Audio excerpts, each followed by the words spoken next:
안녕하세요. 여러분께 저의 사연을 소개할 기회를 얻게 되어 기쁜 마음입니다.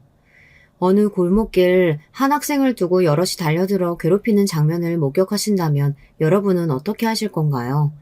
그냥 두고 가시는 분도 있고 경찰에 신고하거나 피해자를 도와주는 분도 있겠죠. 어떻게 대처하든지 누구나 그런 짓은 하면 안 된다는 것을 우리 모두 알고 있습니다. 바로 제가 저 학생처럼 아무 죄 없이 괴롭힘을 당해야 했던 시절이 있었네요. 그럼 제가 무슨 일을 당했고 결말이 어떻게 되었는지 궁금하지 않으세요? 이제 들려드릴 모든 이야기의 처음부터 시작해 보겠습니다. 저는 사남매 중 셋째 딸로 태어났습니다. 부모님은 평범한 분들이었고 아버지 혼자 일하시고 식구가 많아서 늘 먹는 것부터 오시며 모든 필수품이 빠듯했어요.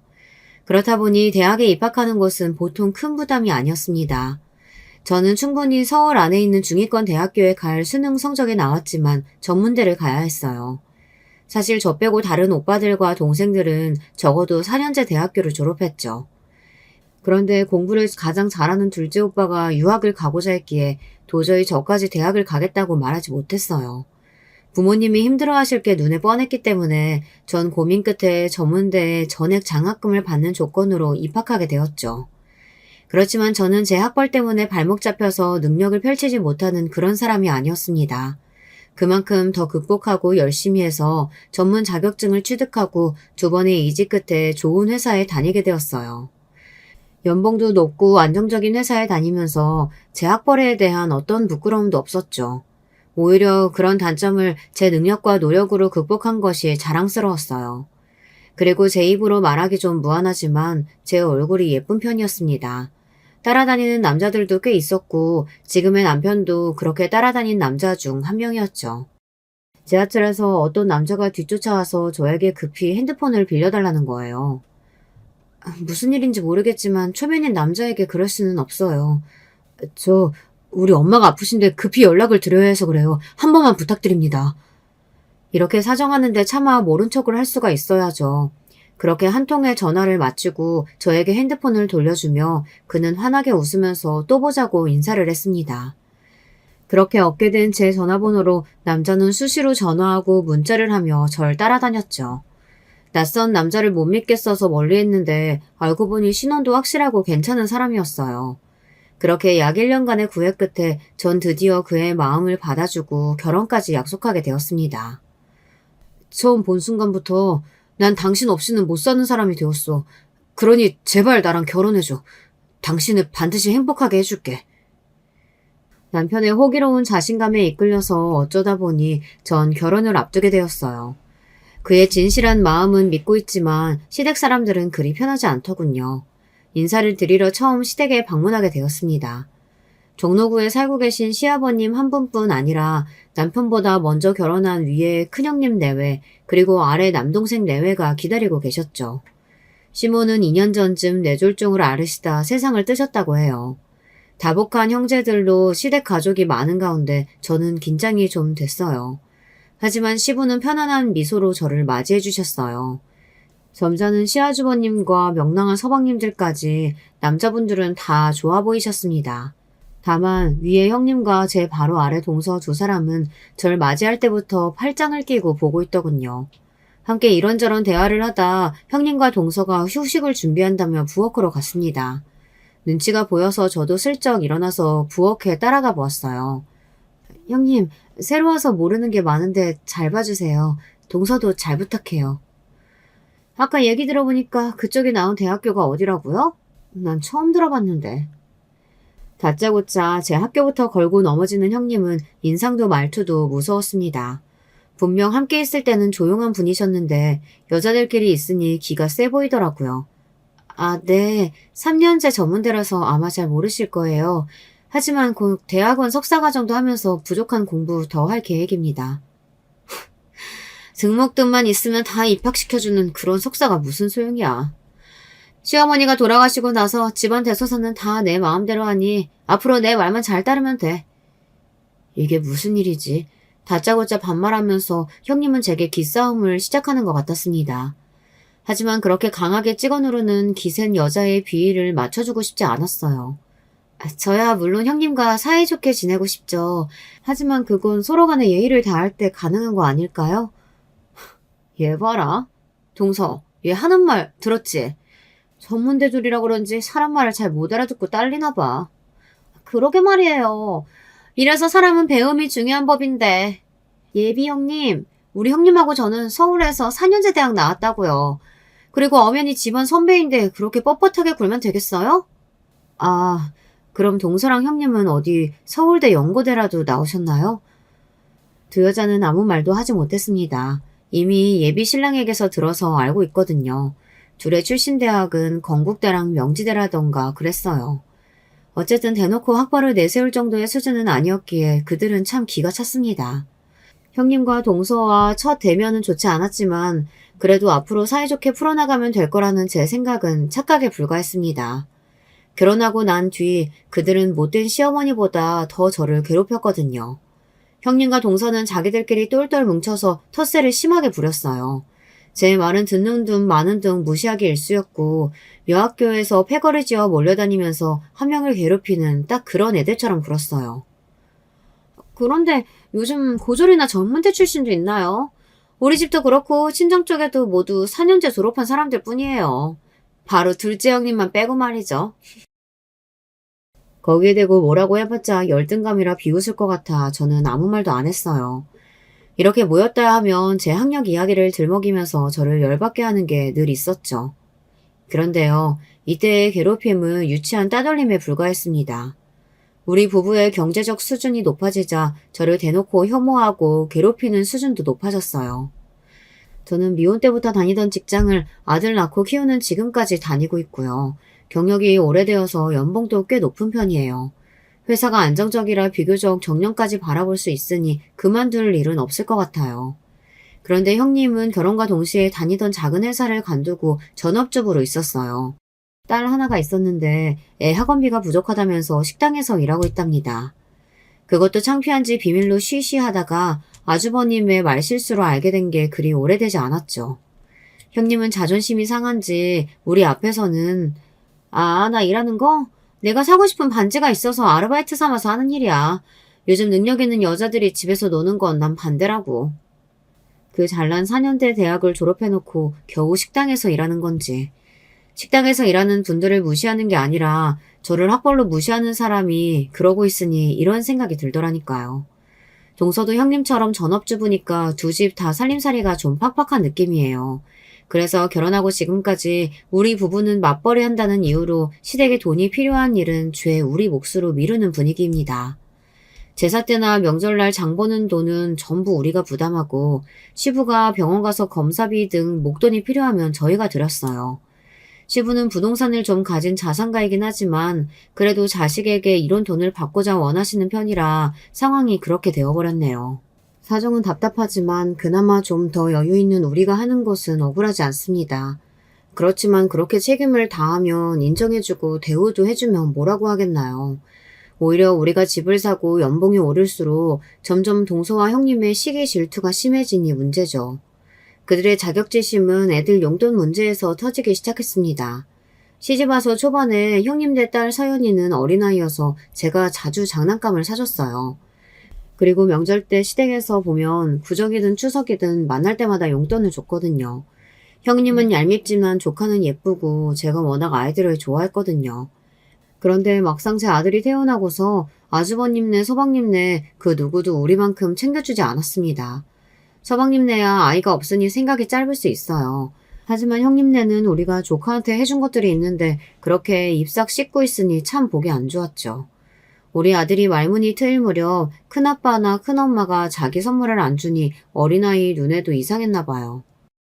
그런데 엄마는 매번 서연이 누나 용돈 주는데 왜 큰엄마는 나한테 용돈 안 주는 거야? 이상해요. 맞아. 엄마, 우리 가난해요? 왜 엄마는 지우 용돈 안 줘? 그 말에 형님은 뚜껑이 열려서 우리 아들을 한번 째려보고 자기 딸 서연이 엉덩이를 맴매하며 다른 방으로 데려갔습니다. 방에서 서연이가 우는 소리가 들리고 형님의 고성이 오가며 괜스레 분위기가 험악해졌어요. 그 광경을 본 아들이 무서워하니 제가 달래주고 있는데 방에서 나온 형님의 화살이 저를 향했습니다. 동서가 돈 좀 벌었다고 유세 떠니까 애들 눈에도 티가 나는 거지. 주더라도 몰래 주던가 아니면 똑같이 안 주면 될 것을 지금 우리 앞에서 돈 자랑하는 거야? 여기에 근처에 있던 동서도 평소 쌓인 게 있었는지 거들었어요. 맞아요. 나도 둘째 형님한테 진짜 불만 많아요. 아버님 생신 때나 어버이날에도 가볍게 선물이나 드리면 되지. 꼭 혼자 잘 보이고 싶어서 두둑한 돈 봉투 드리면서 우쭐해하는 꼴이란. 진짜 고가워서 말이에요. 우리가 내복이나 참치 선물 세트 드리면서 아버님 앞에서 모양새가 어떻겠는지 그런 생각 못하냐고요. 이렇게 반말을 섞어가며 거의 이성을 잃고 막말을 하더라고요. 저는 너무 어이가 없어서 가만히 있었는데 같이 듣고 있던 남편이 동서한테 한마디 했습니다. 평소에도 동서가 손윗사람인 저한테 너무 막대한다면서 계속 벼르고 있던 참이었거든요. 세수씨, 말이 짧네. 나이로 보나 뭐로 보나 손이인데 아내 무시하는 겁니까? 위아래 없이 그렇게 막말하는 그런 콩가루 집안인 줄 아세요, 우리 집안이? 지유 아빠, 말 웃기게 하네. 먼저 위아래 모르고 군 건 바로 그쪽 마누라야. 무식하면 얌전히 분위기나 탈 것이지. 월급 좀 만진다고 집안 분위기 흐리는 게 정작 누군데. 이렇게 형님까지 가세하자 집안 분위기는 더욱 험악해졌죠. 남편은 자기들끼리 학벌 가지고 무시하던 사람이 잘나가니 열등감 있냐고 쏘아붙이고 결국 옆에 있던 서방님까지 거들어서 가족 간의 언성이 높아졌습니다. 시아주버님과 제가 겨우 싸움 직전까지 간 분위기를 진정시켰어요. 문제는 그 일 이후로 형님과 동서가 제가 시댁에 오면 자기들은 참석 안 하겠다고 나온다는 거예요. 자기들도 잘한 거 없으면서 나이살 먹은 사람들이 유치하게 굴다니 저와 남편은 혀를 끌끌 찼죠. 하지만 시부는 집안의 평화를 위해 우리가 형님들에 사과를 해야 한다고 말씀하셨어요. 저는 분명 잘못한 것이 하나도 없었지만 아버님의 입장을 생각해서 형식적으로 형님께 사과 전화를 드렸어요. 그래, 그렇게 나와야지. 이제야 기강이 제대로 서네. 앞으로는 동서 멋대로 굴어봐. 그땐 이 정도로 안 끝나? 그런데 우습게도 정작 손 아래 동서는 저에게 어떤 사과의 말도 하지 않았습니다. 이렇게 저는 그들의 비율을 맞춰야 하는 상황이 점차 되어가니 참으로 답답하더군요. 그러던 어느 날 저에게도 역전의 기회가 찾아왔습니다. 아직 결혼 안 한 넷째 아들, 그러니까 막내 서방님이 있는데 신부감을 시댁에 데려와서 인사를 시키는 겁니다. 이제야 시댁 여자들 사이에서 제 편을 만들 절호의 기회로 여기고 예비 막내 동서에게 친절히 대해주었어요. 제가 이 집에 왔을 때처럼 형님과 동서는 막내 동서에게 냉랭하게 굴었지만 저는 잘해주니까 예비 막내 동서는 저랑 따로 만나기로 하고 결혼 반지까지 같이 고르는 등 친하게 되었습니다. 막내 동서만 집에 들어오면 형님과 동서끼리 편을 먹고 절 따돌려도 든든할 것만 같았죠. 그렇지만 제 기대는 무참히 깨지고 말았습니다. 막내 동서가 결혼하고 나서 형님은 저만 빼고 셋이서 같이 쇼핑을 다니는 등 친목을 도모했던 것 같아요. 그렇게 되니 몇 달 만에 명절날 만난 막내 동서는 이제 제 아군이 아니라 적군이 되어 있었습니다. 이제 와서 생각해보면 아무리 형님이 꼬셔대도 생각이 반듯한 사람이라면 저를 배신하지 않았을 텐데 그녀 역시 그들과 같은 종류의 사람에 불과했던 거죠. 특히나 상여우인 막내 동서는 시댁에서 어느 편에 붙는 것이 유리한지 계산한 결과 저에게서 등을 돌리게 됐으리라 짐작합니다. 저는 결혼 전 내 편이었던 막내 동서마저 그렇게 되고 나니 크게 실망하고 말았어요. 이제 정말로 전 시댁에서 외톨이가 되어버리고 앞으로 나아질 희망도 잃어버렸죠. 한편 우리 남편과 바로 아래 서방님은 유독 우애가 좋은 편이었습니다. 아마 동서가 그런 사람이 아니었다면 부부끼리 자주 모였을 거예요. 서방님은 성격이 재밌고 저를 편하게 생각해서 무슨 일이 생기면 서로 상의도 하고 생일도 챙겨주는 가까운 사이였습니다. 어느 날 제가 홍콩 출장을 다녀오며 서방님이 좋아하는 양주를 면세점에서 샀어요. 그것을 가져다 주기 위해 서방님이 사는 동네에 갔다 그만 못 볼 꼴을 보고야 말았습니다. 엘리베이터 문이 열리자 동선의 현관문에서 막 나오는 어떤 남자가 보였고 거기서 동서와 키스까지 하는 것 아니겠어요? 그 장면을 목격한 저와 동서 모두 서로 깜짝 놀랐고 저는 서둘러 엘리베이터 1층을 누르고 도망치듯 거기서 빠져나왔습니다. 몇 시간이 지나고 동서의 전화가 걸려왔습니다. 형님, 우리 집엔 무슨 일로 온 거예요? 다 봤어요? 그럼 당연히 다 봤지. 동서는 유부녀가 어떻게 그럴 수가 있어? 그 남자 도대체 누구야? 아이씨, 하필이면 둘째 형님한테 들켰네. 우리 동네 단골 카페 사장이에요.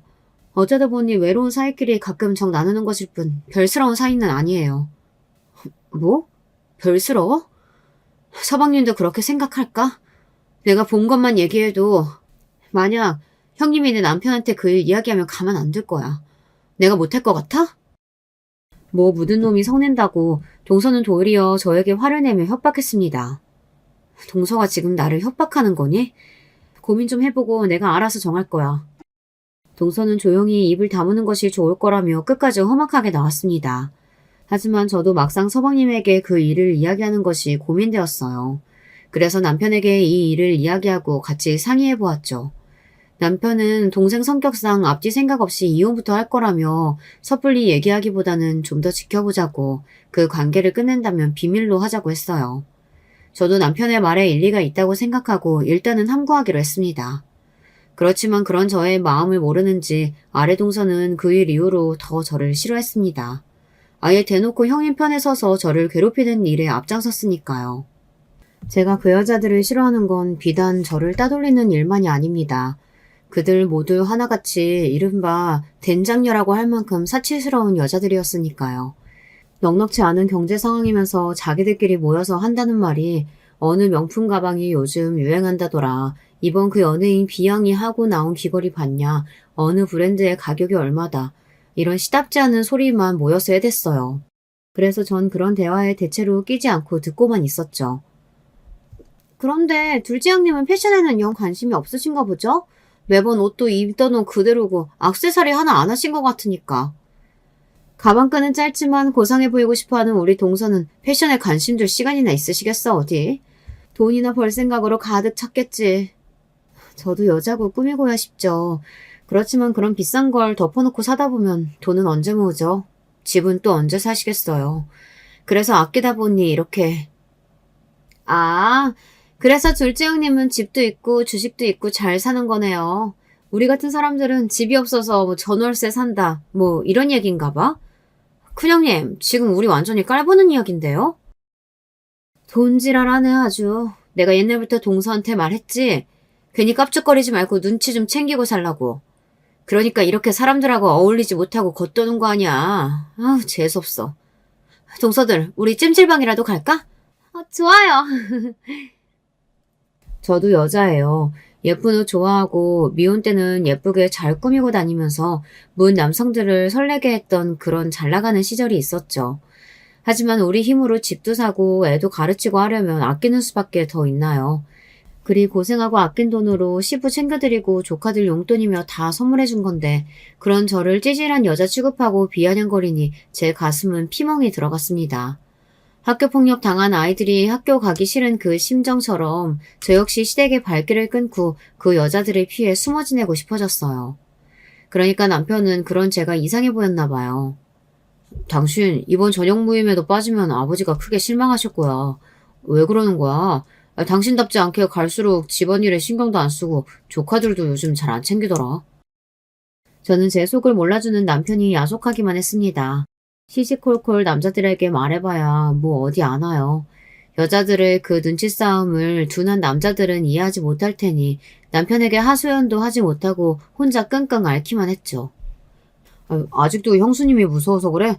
함께한 세월이 벌써 9년은 지났는데 이제 당신도 좀 익숙해져봐. 집안 형제 간 우애가 깨지지 않으려면 안사람들 역할이 중요한 거잖아. 아무것도 모르면서 남편은 마치 모든 게 다 제 잘못이라는 뜻인 것 같아 참 서러웠어요. 아니 그럼 제가 4년째 대학 못 나와서 미안해요. 형님들 수준과 다르게 시아버지 용돈 많이 드려서 미안해요. 조카들 용돈이나 선물은 아무도 모르게 조용히 해주지 못해서 미안해요. 학벌도 낮은데 지금 당신들보다 더 좋은 직장의 연봉이라 미안해요. 이렇게 말하면서 형님들의 신여노릇이라도 하라는 건가요? 제 신세가 어쩌다 이렇게 된 건지 정말 한숨만 나오네요. 그러다 그만 3년 전 저에게 끔찍한 일이 일어나고 말았어요. 어머님 기일이 다가와서 모든 며느리는 오후 늦게부터 시댁에 가야 했습니다. 저는 퇴근하고 급히 시댁에 가고 있었어요.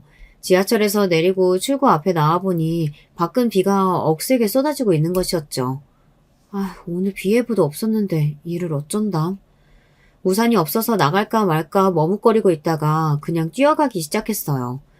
그렇게 소낙비를 맞으면서 뛰어가고 있는데 제 옆을 지나가는 차에서 익숙한 목소리가 들려왔어요. 형님, 아주 혼자 낭만 있으시네요. 비를 다 맞고 뛰어가시고. 아, 동서아, 잘 만났다. 나 우산이 없거든. 차에 나도 같이 태워줘. 쫄딱 다 젖은 몸으로 내 차에 태워주려면 차 시트 다 젖어요. 안 돼요. 그냥 그렇게 오시는 게 건강에도 좋아 보이네요, 뭐. 낭만은 무슨. 거지같이 찌질한 년. 돈 아끼느라고 우산도 못 샀나 봐? 비 맞는 사람을 차에 태워주기는커녕 저렇게까지 하며 비웃고 가는 저들이 정녕 인간이긴 한 걸까요? 저도 더 이상은 참을 수 없었습니다. 당연히 그들보다 제가 늦게 시댁에 도착했죠. 저는 물이 뚝뚝 떨어지는 채로 형님 동서들의 목소리가 들리는 부엌으로 향했습니다. 그들은 제 모습을 보자마자 무엇이 그렇게 웃긴지 까르르 웃더군요. 어머 형님, 둘째 형님 꼴 좀 봐요. 물에 홀딱 젖은 쥐새끼도 아니고 화장이랑 다 지워지니 꼴사납네. 화가 머리끝까지 치솟은 저는 그간의 울분을 담아서 소리쳤습니다. 당신들이 사람이야? 가족이냐고. 내가 뭘 잘못했다고 이렇게까지 해? 집안 사정 때문에 전문대 간 거 그거 하나로 사람을 이렇게 짓밟아도 되니? 그래, 나 너희들보다 돈 많아. 그래서 돈질을 좀 했어. 너희들은 거시골로 사니까 그런 내가 그렇게 밉던? 일진 패거리처럼 자기들끼리 합세해서 나 하나 바보 만드니까 좋냐고. 그들은 제 말에 표정이 돌변하더니 저에게 다가오기 시작했습니다. 그리고 무슨 일이 벌어진 줄 아세요? 이 건방진년이 어디다 거지라는 거야? 역시 그동안 고고한 척 착한 척 다 하더니 뒤로는 우리 무시하고 돈질하랬던 거 맞네. 그러게요. 역시 우리 속으로 무시하고 있었어. 내가 괜히 그걸 눈치챈 게 아니라니까. 우리 둘째 형님 이대로 둘 거예요? 우리 모두 싸잡아서 거지의 일진 깡패라고 하는데요. 그들은 저를 둘러싸고 이렇게 욕하고 겁박을 한 뒤 잡아 끌어다 마당 흠해진 곳에 오래된 창고에 저를 가두고 말았습니다. 그리고 창고 문을 밖에서 잠가버리고선 이러더군요. 그러게, 그간 잘난 체 좀 했어야지 말이지. 둘째 형님, 거기에서 반성 좀 하셔야겠어요. 2년 내가 언제 한번 쓴맛 보여준다 벼르고 있었는데 잘 됐다. 넌 처음 이 집안에 기어 들어올 때부터 관상이 안 좋았어. 너만 없으면 우리 집안 아주 평화롭고 잘 돌아갈 것 같은데. 동서들 생각은 어때? 옳은 말씀이에요, 큰형님. 들어가시죠. 정말로 형님 동서들은 저를 창고에 가둬두고 그렇게 방치해버렸습니다. 물 한 모금 밥 한 숟가락 뜨지 못해서 목마르고 배고픈 것보다 너무너무 추워서 힘들었어요. 비를 맞은 채로 바깥에서 밤을 보내야 했으니 입이 덜덜 떨리고 죽을 것만 같았습니다. 아무리 창고에서 도와달라고 살려달라고 소리를 쳤지만 아무 소용이 없었죠. 창고에서 집까지는 어떤 소리도 들리지 않는 것만 같았거든요. 저는 창고에서 반새 함순도 자지 못하고 울다가 한 번씩 꺼내달라고 소리쳤습니다. 이윽고 다음날 아침이 되자 누군가 열쇠를 여는 소리가 들리더군요. 그렇지만 몸의 기운이 모두 빠져버려서 바로 일어나서 나갈 수가 없었어요. 겨우겨우 기어가다시피 해서 나와서 마당에 쓰러져 의식을 잃고 말았습니다.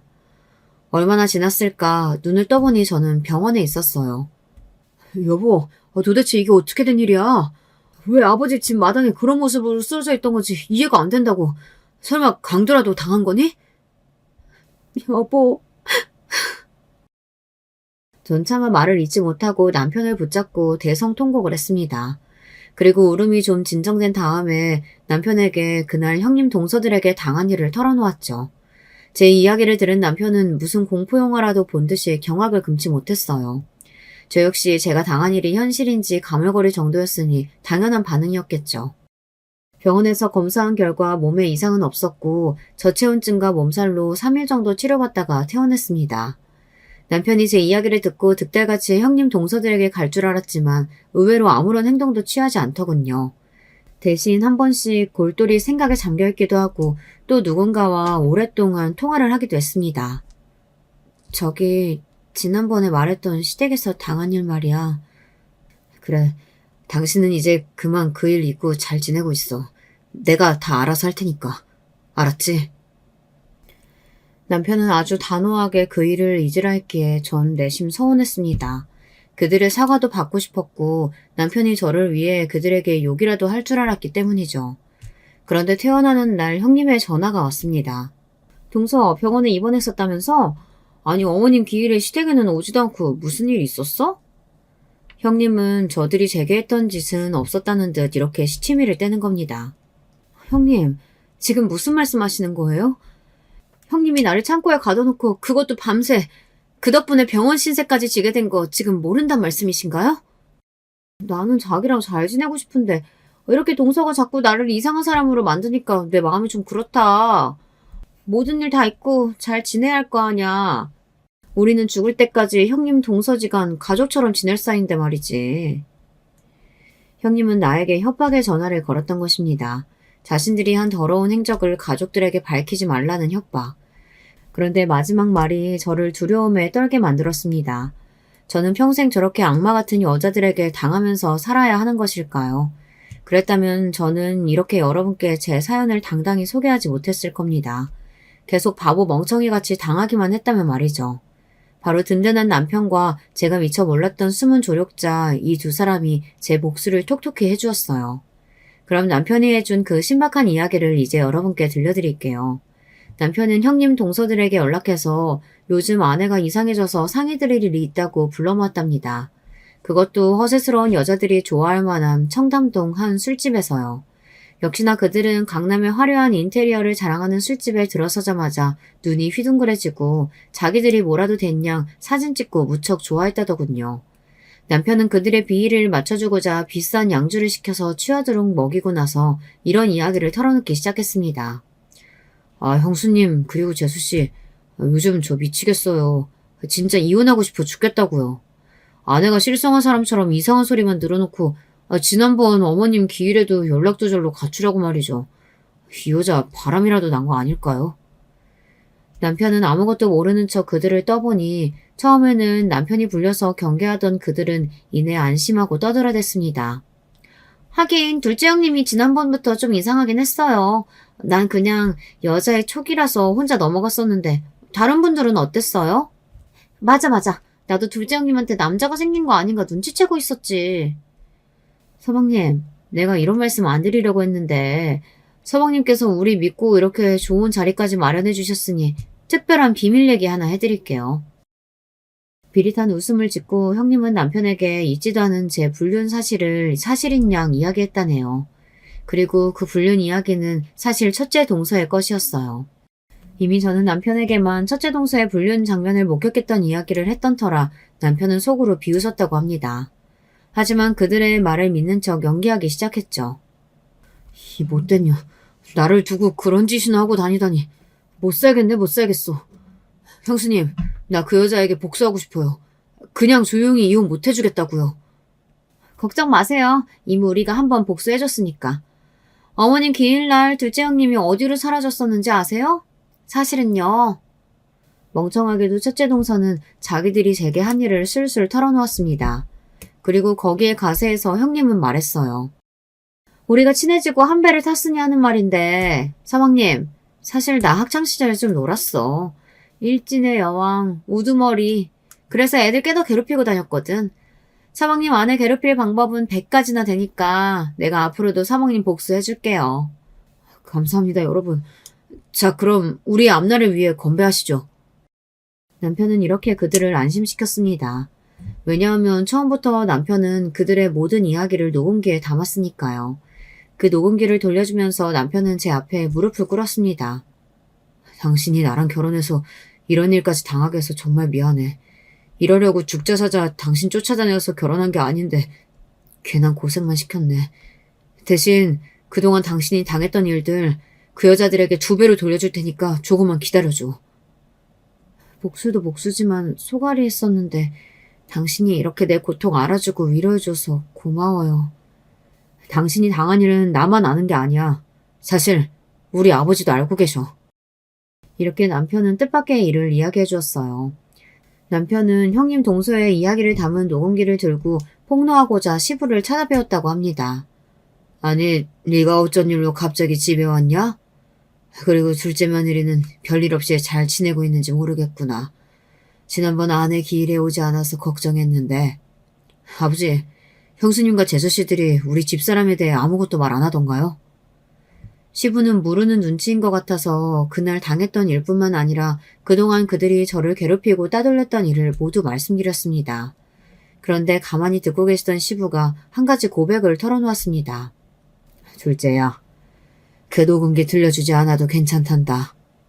그냥 그동안 모르는 척 있었을 뿐 그 며느리부터 막내 며느리까지 다들 어떤 애들인지 남 짐작하고 있었지. 실제로는 말이다. 그날 아침 창고에 갇힌 둘째 아이 꺼내준 거 바로 나다. 아니, 뭐라고요? 아버지가 어떻게 그 일을 하시고서? 조간신문 가지러 새벽부터 마당에 나왔는데 창고 쪽에서 희미하게 소리가 들리더구나.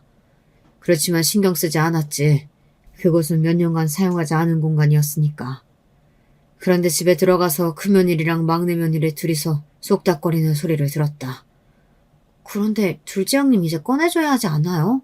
어제 비도 맞고 쫄쫄 굶어서 저러다 확 죽어버리는 건 아니겠죠? 죽긴 왜 죽어? 내가 학창시절부터 여러 애들 주물러 봤는데 사람이 어지간해선 죽지 않는단다. 라이터블로 목 뒷덜미 지져도 화상만 입고 멀쩡히 잘 살던걸? 내비둬. 네? 그런 일까지 해보셨어요? 우리 큰형님 보통 분 아니시구나. 내 입으로 말하긴 그렇지만 강릉에서 미친 보라피 나면 모르는 사람이 없었다고. 그러니까 왜 나한테 기어오르냐고. 처음부터 내 앞에 엎드렸으면 이런 걸 안 당했지. 시부는 그제야 제 행방을 아시고는 몰래 열쇠로 창고 문만 열고서 집안 창문을 통해 저를 지켜보신 겁니다. 형님 말이 사실인지 확인하기 위해서이기도 하고 당신이 이 일을 아는 것을 모르게 하고 싶으셨대요. 창고에서 기어나오던 저의 모습을 보고 무참한 일을 당했다고 확신하게 되신 겁니다. 그리고 시부는 남모르게 이 일을 바로잡고자 벌인 일을 남편에게 얘기하셨어요. 사실은 너희 엄마가 죽기 전에 나한테 이야기한 적이 있다. 아닌 척 감추고 우리 앞에서는 착한 맏며느리 행세하고 있지만 첫째 며느리 조심하라고. 무섭고 냉혹한 내면을 가진 아이니까 유산도 다 맡겨서는 안 된다고 말이야. 그래서 자세히는 모르지만 우리 집안 사람들 모두 시댁 재산이 상당히 있다는 것을 알고는 있어요. 지금 살고 계신 종로구의 단독주택에다가 상가 건물도 한 채 있으니 그만 해도 시부는 상당한 자산가시죠. 그리고 그분은 모든 재산을 바로 우리 남편과 저 그리고 제 아들까지 3명에게만 증여해주겠다고 하셨습니다. 아니 정말이세요 아버지? 그리하면 형수님 성질머리에 가만히 있지 않을 텐데요. 동생들도 그렇고요. 그리고 시부와 남편은 둘이서 형님과 동서에게 큰 한방을 날릴 만한 계략을 짜셨다는 겁니다. 저에게 아직 알려줄 순 없지만 조만간 알게 될 거라며 자신있게 웃는 남편을 보고 저는 위안이 되었습니다. 무엇보다 시부도 남편도 모든 진실을 알고 제 편이 되어주셨으니 정말 든든했어요. 한 달쯤 지나고 시부의 부르심으로 우리 가족을 비롯한 모든 자식 손자들이 시댁에 모였습니다. 아버지, 아무 날도 아닌데 갑자기 무슨 일 부르셨어요? 그래, 모두 모인 거 맞지? 내 나이가 이제 75이고 요즘 들어 건강이 영 좋지 않구나. 허리 때문에 병원에 가야 한다 했거늘 큰며느리는 뭐가 그렇게 바쁜지 와보지도 않더라. 그건요, 제가 우리 서연이네 반 학부모회장을 맡아서. 뭐 너한테 뭐라고 하는 건 아니고 너희가 맞으라고 해서 나를 딱히 신경 쓰고 있지 않다는 뜻이다. 내가 더 나이 먹고 치매 오기 전에 너희가 아주 궁금해할 그 유산에 대한 발표를 하려고 이렇게 불렀다. 발표 전에 모두 날 따라오거라. 유산이라는 단어에 형님을 비롯한 모든 자식과 며느리들의 귀가 쫑긋했습니다. 이상하게도 시부는 집 밖으로 나가시더니 마당의 그 창고 앞에 서셨어요. 그리고 창고의 문을 열어젖혀 보이며 말씀하셨죠. 이 창고는 몇 년간 방치된 곳인데 얼마 전 여기서 공경을 당한 사람이 우리 가족 중에 있었다. 그 말에 동서들과 형님들은 얼굴이 새하얗게 질렸습니다. 나는 내 소중한 자식들 간에 이런 개싸움을 이해할 수가 없다. 그것도 내 집 마당에서. 그러자 동서들은 시부 앞에 무릎을 꿇고 앉아 손이 발이 되도록 빌었습니다. 아버님 용서해주세요. 저희들은 큰형님이 지시한 대로 따른 자밖에 없다고요. 지금 이것들이 뭐라고 짓거리는 거야. 아버님, 지희 엄마가 뭐라고 거짓말한 건지 모르겠지만 저나 동서들은 이 일과 무관해요. 나는 참고 문만 열었는데 너희들은 어찌해서 모든 것을 다 알고 있다는 듯이 부정부터 하고 보는 거냐? 역시 시부는 명판관이셨습니다. 자승자박의 꼴로 형님과 동서들은 제 죄를 스스로 고한 꼴이 되어버렸어요. 형, 그리고 너희 동생들 잘 들어라. 우리 아내가 그동안 형수와 제수씨들에게서 크나큰 고통을 당하고 있었어. 여기 우리 자식들이 보고 듣는 앞에서 하나하나 다 까발리고 싶지만 입에 담기 어려울 만큼 유치하고 간사하게 우리 아내를 괴롭히고 따돌렸지. 형은 그거 알아? 형수님이 강릉에서 미친 보라핀이었다는 거? 미친 보라핀이 무슨 말이야? 그리고 당신이 그동안 제수씨 괴롭혔다는 게 사실이야? 그나마 침착하게 오리발을 떼고 있던 형수님은 이제 궁지에 몰리고 말았습니다. 모두의 날카로운 시선이 자신에게 모이자 어쩔 줄 모르고 당황하는 모습을 처음 보이더라고요. 형수가 다니던 학교에서 깡패짓 하면서 학우들 맨날 괴롭히고 다녔다고 떠벌렸어. 게다가 그 짓을 내 아내에게 그대로 했던 거고. 엄마 기일에 내 아내가 실종된 것은 바로 형수와 동서들이 저 창고에 가둬놨기 때문이었어. 이 충격적인 이야기에 시아주버님을 비롯한 서방님들은 물론 그들의 자식인 조카들까지 놀라움을 금치 못했어요. 믿을 수가 없고 정말 당신이 둘째 형수를 저곳에 가둔 거야? 진짜로 엄마가 작은 엄마한테 그렇게 하셨어요? 엄마가 일진이었다니 정말 실망이에요. 하지만 역시나 형님은 만만한 사람이 아니었습니다. 그들을 향해 연기를 하며 반박하려 들더군요. 이거 모함이에요. 동서가 늘 나를 시기 질투해서 게다가 아버님 유산까지 탐내놔서 우리를 쳐내려는 모함. 내가 저 창고에 가뒀다는 증거가 있어? 있냐고. 저 창고 바닥에 떨어져 있는 신발, 그게 우리 아내 것입니다. 맞아요. 우리가 둘째 형님한테 해코지했다는 증거가 있길 하나. 우리도 왜 둘째 형님이 그 창고에 간 건지는 도무지 모르겠는데요. 그러고 보니 생각났는데 재수씨 그 동네 카페 사장이랑 바람 폈다면서요? 우리 아내가 작년에 목격한 것이 있는데 이 자리에서 다 이야기해드릴까요? 동서는 우리 남편 얘기에 아연실색을 하고 꽁무니를 빼고 말았습니다. 그만! 다들 거짓말 그만하지 못하겠냐? 잠자코 얘기를 듣고 계시던 시부는 갑자기 큰 목소리를 내셨어요. 어디 손바닥으로 하늘을 가리려는 게냐? 그네 너! 네가 주도해서 셋째랑 넷째랑 합심해서 둘째 괴롭히는 거 정녕 내가 모를 줄 알아? 한심한 거. 내 눈으로 보고 내 귀로 들은 게 한두 번이 아니야. 그렇지만 점점 도가 지나쳐서 지금에 이르렀고 나는 더 이상 너희 며느리들을 인정하지 못한다.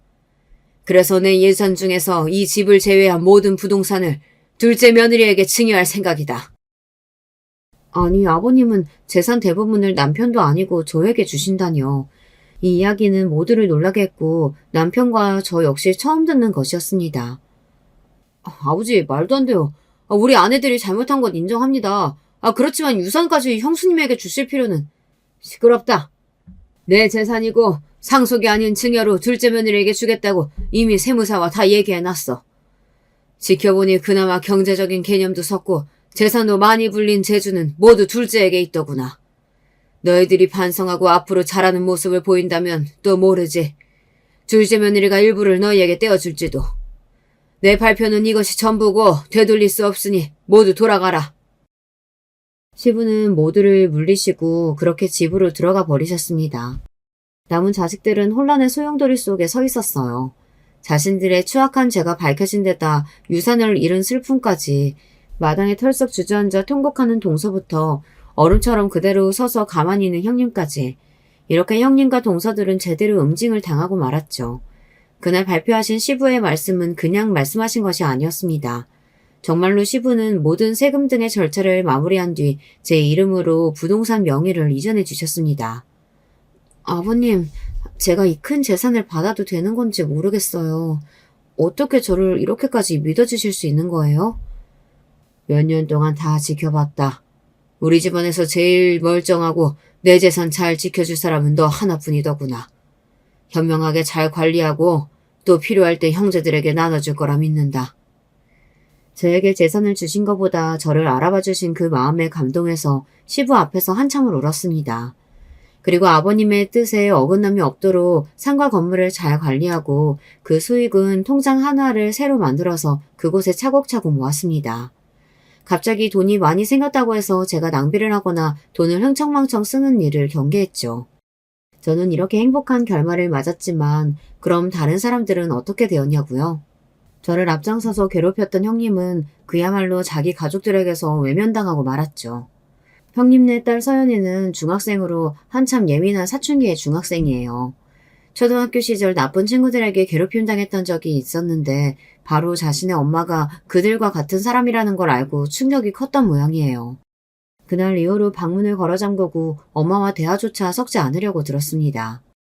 그리고 시아주버님은 형님의 과거에다가 자기 아내 때문에 유산 한 푼 받지 못한 신세가 되었다는 생각에 대판 싸우고 나서 별거에 들어갔다더군요.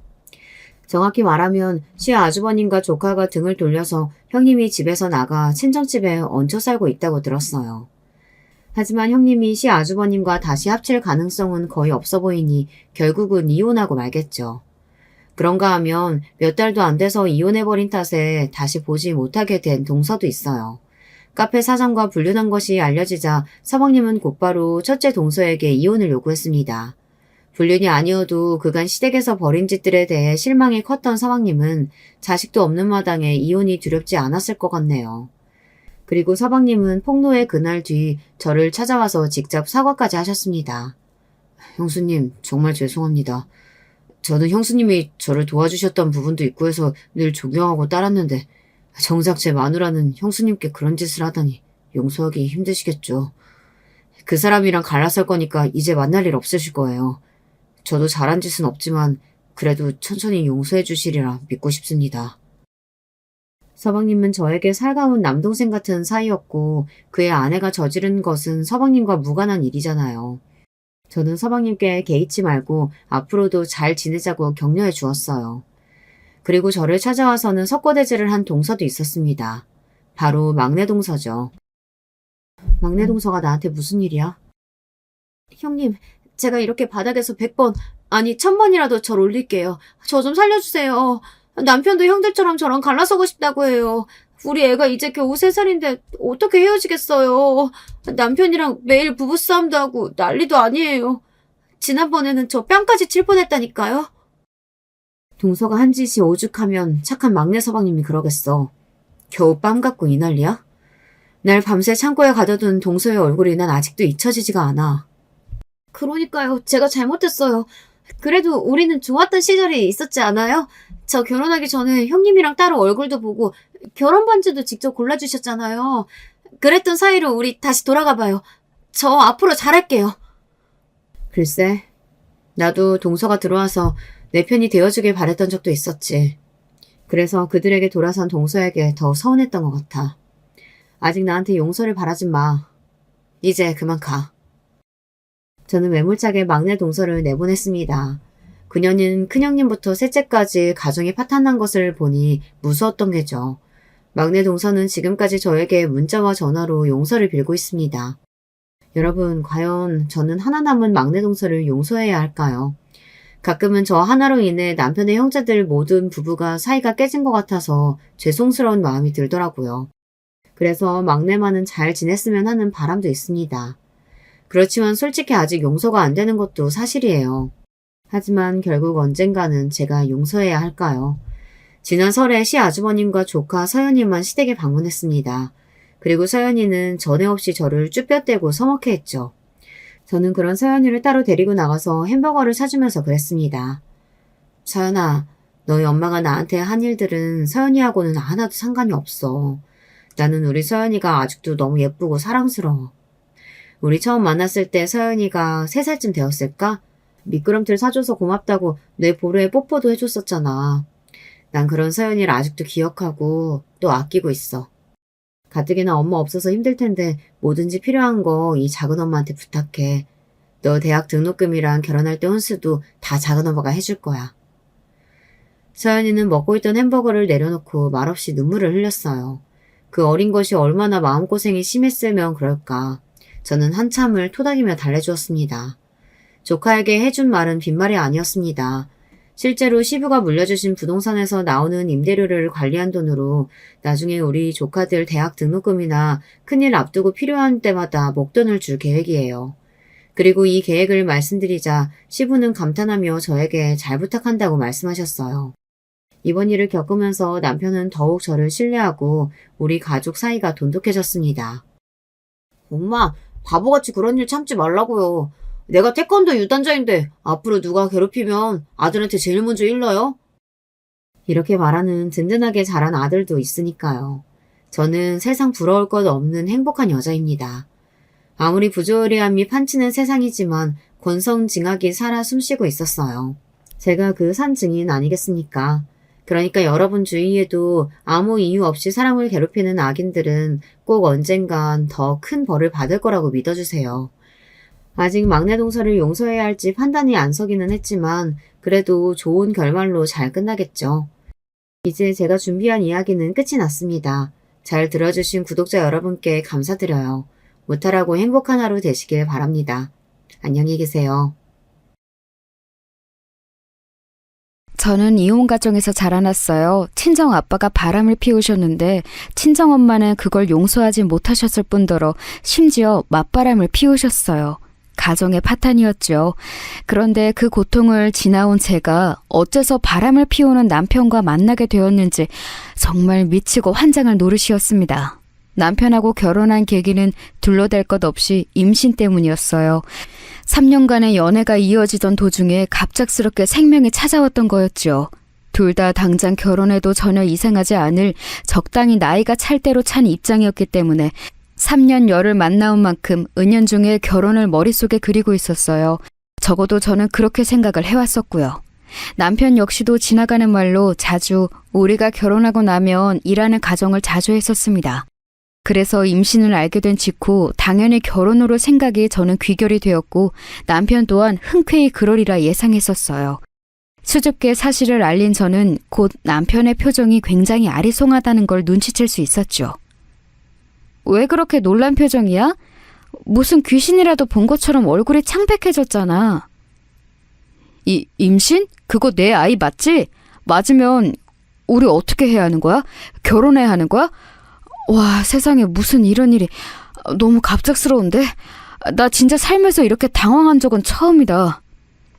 당황하면서 머리를 감싸쥐고 한참을 혼자 중얼거리더라고요. 그 앞에서 저는 그런 반응이 충분히 이해가 가면서도 어쩔 수 없이 서운했던 것 같아요. 제가 임신이라는 고귀함의 무게를 잘 몰랐던 것 같아요. 왜냐하면 임신을 이미 해버렸기 때문에 남편에게 서운함을 느끼든 어쩌든 저는 어딘가 을의 입장이 된 것 같았거든요.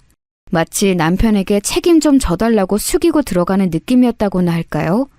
지금 생각해도 그때의 제 입장과 기분은 정말 미묘했던 것 같습니다.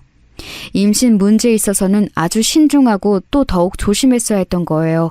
저는 흔하게 널린 중소기업 규모의 직장을 다니고 있었고 남편은 대기업 언저리에 드는 중견기업에서 꽤 잘 나가는 부서에 속해 있었으므로 결혼 정년기의 미혼 얌녀 조건에서 본다면 남편이 저보다 앞섰네요.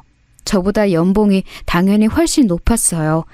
그래도 남편이 저하고 사귀는 동안 입버릇처럼 남자가 여자한테 얻어먹고 다니면 수치다 라는 식으로 말을 하고 다녔던 만큼 째째하게 구는 사람은 아니었습니다. 그러니까 제가 애초에 이 남자하고 결혼할 생각을 계속 가지고 있었겠죠. 아무튼 결혼을 하는 것으로 흐름이 금방 흘러가게 되었는데 남편이 저보다 훨씬 낫다고 주장하며 이 결혼을 무척 속상해하는 인물을 제가 맞닥뜨리게 되었지요. 쉽게 예상이 가는 그 인물은 바로 제 시어머니셨습니다. 우리 귀한 아들, 태어났을 때부터 얼굴에 명석함이 보여서 이름도 명석이라고 이름을 지은 우리 집안의 귀한 장남. 아직 제대로 선자리 한 번을 물색한 적이 없건만 내가 느림보처럼 군 게 패착이었구나. 내가 민기적거리는 사이에 이런 대형 사고가 터질 줄이야. 우리 명석이를 고작 너 같은 수준에게 내어준다는 게 지금 이게 당최 말이나 되는 얘기니? 많이 놀라셨을 그 심정 저도 이해합니다. 죄송하고 민망한 심정이에요. 이왕 이렇게 된 것 제가 정말 앞으로 잘하겠습니다. 부디 노여움 푸세요. 얘 봐라. 말 한번 번지르르하게 잘하네. 공손하고 차분한 척 구는 꼴이 청순 가련한 것에 사족을 못 쓰는 생각에 1차원적인 혈기왕성한 남자들 꼬여내려고 작정하면서 술을 쓰는 모양새야. 각종 인생 풍파를 다 지나온 내 눈은 못 속여. 내가 이런 거 잡아내기로는 고수도 아니고 도사인 사람이야. 시어머니께서는 눈을 희번덕거리시는데 왠지 그걸 보는 것만으로도 오금이 저려서 저는 고개를 떨구었습니다. 정식으로 제 소개를 드리고 인사드리러 간 자리였는데 왠지 초장부터 저를 노려보시는 게 심상치 않더니만 남편이 잠깐 자리를 비운 사이에 저에게 오만 비난을 다 퍼부으시더라고요. 저는 원래 진지한 연애는 할 생각이 없었는데 어린 저를 여러 차례에 걸쳐 꼬드겨갠 장본인이 남편이었어요. 먼저 만나자고 한 쪽도 매달린 쪽도 남편이었건만 그래서 약간 억울했네요. 시어머니께서는 제가 이혼 가정의 자식이라는 것, 모친이 몹시 편찮으시다는 것, 부친은 거의 연락 두절인 정도로 사이가 멀다는 것, 이런 조건들도 무척 마음에 안 들어 하셨습니다. 하나를 보면 열을 아는 법이라지? 그딴 집안에서 나고 자랐는데 어디 상대가 정상이겠어? 혼전 임신이라는 괘씸한 짓거리를 벌인 것만 해도 얼마나 계획적이고 얄미운지. 이런 식으로 우리 귀한 아들을 채가다니. 생긴 게 미스 코리아인 것도 아니고 집이 잘 사는 것도 아니고 하다못해 가난해도 화목한 가정이기를 해. 뭐를 해? 내가 고작 이런 며느리를 맞이할 줄 알았다면 이날 이때까지 살아있지도 않았을 거야. 그때 자리로 돌아온 남편이 깜짝 놀라면서 자기 엄마와 저를 번갈아 쳐다보더라고요. 제가 티 안 나도록 작게 한숨을 쉬고 말았는데 남편은 그에 맞춰 더욱 큰 한숨을 쉬면서 저를 두둔하였습니다. 진짜 엄마, 제가 잠깐 자리를 비운 사이에 대체 왜 이렇게 언성을 높이고 계세요? 이 사람 지금 임신 상태예요. 그렇게 소리 크게 내시면 뱃속 아기한테도 안 좋은 영향이 갈 수도 있다고요. 명서가, 내가 너무 속이 상해서 그랬다. 정말 괜찮은 아가씨하고 너를 붙여주고 싶었는데 상황이 왜 이렇게 된 건지 나는 정말 아무리 생각해도 속이 갑갑해서 미칠 것 같아. 그러길래 내가 뭐라고 그랬어? 여자는 아무나 만나는 게 아니고 늘 조심하고 신중해야 된다고 그랬잖아. 내 말 안 듣고 몰래 이런 연애질이라 하니까 대형 사고가 나는 거야. 이미 이렇게 된 걸 뭐 어떡하겠어요. 이제 잘 사는 수밖에 없죠. 엄마가 저 중학교 때인가 고등학교 때 점집에 가셔서 제 점을 보고 오셨는데 일찍 이세를 볼수록 말년이 평온한 사주라 들었다고 그러셨지 않았어요? 차라리 잘 됐다고 생각할래요. 정확히는 그냥 이세가 아니라 아들이라고 하기는 했었지. 네가 아들을 일찍 보면 말년이 편해질 거라고. 아휴, 까마득히 잊고 있었던 그딴 점쟁이 말이나 떠올리면서 약간의 위안이라도 삼아야 한다니. 세상에 이게 웬일이라니? 시어머니께서는 가슴을 치시며 한탄하셨지만 남편의 말 맞다나 이미 이렇게 된 상황이었으므로 별 뾰족한 수도 없으셨던 것 같네요. 처음 정식으로 인사를 드렸던 그날 이후로는 저를 향해 대놓고 적대심을 표출하지는 않으셨습니다. 저를 보면 머리가 아프시다는 듯 인상을 좀 쓰시긴 했어도 그뿐이었죠. 빠르게 진행된 결혼, 신혼살림 차리는 것도 다 신경을 써주셨어요. 저희 부부는 아주 조용히 자그마한 규모의 결혼식을 서둘러 올렸더랬죠. 다만 한 가지, 시어머니께서는 저에게 태어날 아기에 대한 압박은 몇 번 주셨습니다. 설마 네가 딸을 낳을 작정은 아니겠지? 그렇다면 정말 하등 도움이 안 되는 거니까 행여나 딸 낳을 생각은 하지도 마라. 아직 아기 성별을 알지 못해서 뭐라고 대답을 해드려야 할지 모르겠는데 어머님 죄송하지만 딸이라도 어쩔 수 없다고 생각합니다. 그래도 소중한 생명인 건 변함이 없으니까요. 반드시 아들을 낳겠다고 해야지. 너는 말로나마 그런 다짐 한번 못하니? 그런 나태한 정신머리로 사니까 인생을 보람되게 살지 못하고 남자 하나 물어서 시집이나 잘 갈 생각이 나고 자빠졌고 혼전 임신이나 덜컥한 건 아니야? 아이고, 나 또 머리 아파서 골병이 막 들라 그러네. 하여간에 너는 딸을 낳으면 네 쓸모는 없다는 걸 증명하는 셈이니까 그런 줄은 알고 있어. 어머님, 저는 저희 부모님의 아들이 아니라 딸로 태어났다고 해서 억울하거나 힘들거나 한 일이 없었어요. 옛날에 점집에 다녀오셨다는 일로 제가 아들을 낳기를 원하시는 것 같은데 그건 미신일 뿐이라고 생각해요. 그리고 첫째가 아니라 둘째가 아들이 될 수도 있는 거잖아요. 아우, 시끄러워. 너는 아들 낳을 자신 없다는 소리를 왜 그렇게 장황하게 돌려서 하니? 돌려 돌림판이야? 네? 그치만 어머님, 자식의 성별을 결정짓는 건 여자가 아니라 남자예요. 그러니까 제가 딸을 낳든 아들을 낳든 그건 오빠의 영향이라는 거죠. 제가 알고 있던 상식으로 조용히 반박해 드렸을 때 시어머니께서는 입을 쩍 벌리신 채 굳어버리셨죠. 그 이후로는 태어날 아기에 대한 압박을 가하시는 것도 그만두셨어요. 솔직히 밝히자면 저는 딸이든 아들이든 정말로 상관이 없었습니다. 그러나 굳이 하나를 골라야 한다면 제 첫 출산의 산물이 아들이기를 바라기는 했었어요. 상황이 그러한데 제가 어떻게 아무런 심리적 압박이 없었겠나요? 왠지 눈치가 보였죠. 저는 어렸을 때부터 품었던 바람 중 하나가 훗날 결혼해서 가정을 꾸리게 된다면 정말 화목하고 행복하게 복작복작 거리면서 사는 그림을 실현하는 것이었어요. 그런 것에 대한 동경이 있었지요. 남편과 비록 불타오르는 애정을 주고받으며 만나온 관계는 아니었고 만날수록 생기는 편안함이라든지 익숙함이라든지 이런 게 좋아서 연애를 이어온 게 확실히 더 컸던 것 같지만 기본적으로 믿음이 있었어요. 결혼하게 될 수도 있는 상대이고 그렇게 되면 잘 살 것 같다고요. 그런데 막상 결혼해서 부부가 되고 나니까 제가 임신을 한 상태임에도 남편의 태도가 제가 막연히 상상해왔던 것과는 달라서 기분이 좀 가라앉았죠. 요란 법석을 떨면서 저를 떠받다 들어주는 건 상상도 안 했지만 그래도 결혼하기 전보다 저에게 애정 표현을 많이 해줄 줄 알았거든요. 제가 남자라는 생물을 잘 몰랐던 것 같습니다. 그런데다가 시어머니께서 저를 영 못마땅해 하시니 제 바람과는 그림이 달랐기에 심적으로 좋지 않았어요. 아들을 낳는다면 저에 대한 호감이나 애정이 더 돌아올 것 같아서 그랬기에 저는 제 뱃속의 생명이 이왕이면 아들이기를 바랐던 듯 싶네요.